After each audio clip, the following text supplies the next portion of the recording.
Dear 2023, January and February, feeling stuck and jobless. This year has been a year filled with many ups and downs, but it really tested my strength and resilience. The beginning of this year was one of the toughest times in my life when I felt so lost with my path or purpose in life. I decided to take a break from work due to all the stress it caused with my mental health. During this time, I really needed a recharge in life, so we went to Glen Ivy Hot Springs and Pacific Palms Resort to escape from the reality a little bit. Having felt burnt out from a previous job, these mini vacations were much needed. All this free time, I also started to upload videos on YouTube, mostly vlogging about my life. I created this channel in the hopes of documenting my life experiences so I could look back at these videos when I'm in my bed at 93 years old and Steven is 100 and we can see all our life's accomplishments and mishaps. March and April, being a busy bee for the most important status change of my life. During March and April, I was mostly focused on planning for our wedding in May. We went ring, bridal dress, and Chinese tea ceremony shopping. We went to a wedding cake and boba test tasting. All these experiences made the wedding experience so much more rewarding as we were approaching the wedding day. During this time, we also went on our yearly trip to Washington to visit some friends, and no words can describe how thoughtful our friend Andrew was for organizing our bachelorette party when we were up in Washington. As much as I like the natural scenery Washington has to offer, this trip has also made me realize how much I love California weather and sunshine. The high 60s and low 70s degree Fahrenheit weeks in March. In April, my good friend Tina planned a super fun bachelorette party with our high school posse, and it was good catching up with the girls as we all had drifted a little during our college years. May, the month I upgraded from Miss to Mrs. I think a lot of girls dream about their wedding day when they are young. For me, I always feared the day it would come because that meant I was going to be a real woman with the responsibilities of taking care of a husband and family. Even though I am happy to be married to such a wonderful, caring man, sometimes I feel like I'm a selfish child. Steven is the first real relationship I ever had, and being with him has changed my life and my priorities. Before I met Steven, I was very selfish with my goals and ambitions. He showed me that in a relationship, there's no such thing as 50-50. One success is both people's success. He taught me that loving each other is the first priority in the list of priorities in our lives. Ever since meeting him, I have forsaken a lot of my previous ambitions for my husband.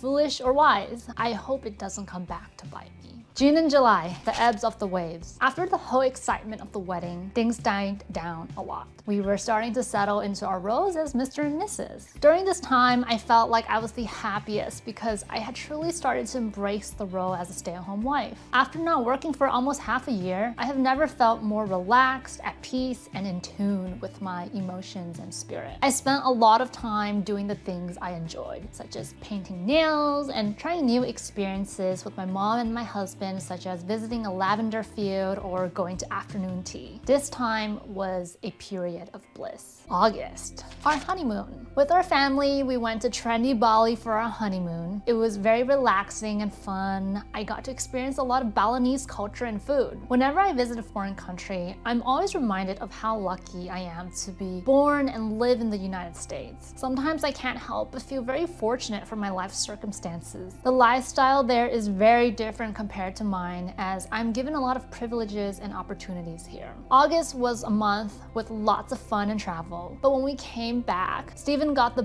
Bali belly and got really sick. He had to go to the ER, and that was such a frightening event. September, October, and November, going back to work plus more travels. After more than half a year of not working, I finally went back to work at a completely different specialty, which I'm currently liking a lot. I will talk more about this in my future nursing series videos. Meanwhile, we were traveling a lot and experiencing many events. It was really fun seeing our good friend Andrew in Las Vegas and watching the Sphere experience. Going on a cruise to Mexico was also really exciting for a getaway weekend trip. We also got to visit the Titanic exhibition and see Mariah Carey perform her Christmas songs at the Hollywood Bowl. December, going to Japan for the first time and 1 year on YouTube. In December, I went to Japan for the first time and I already want to go back again. I'm so excited to share our Japan travel vlogs with you in January. To give you a sneak peek of the vlogs, here are some of the photos we took from the trip. Also, thank you for being a part of my YouTube journey this past year since I started. Thank you to my almost 500 subscribers. I can't wait to share more experiences with y'all in 2024. With much love, Selena.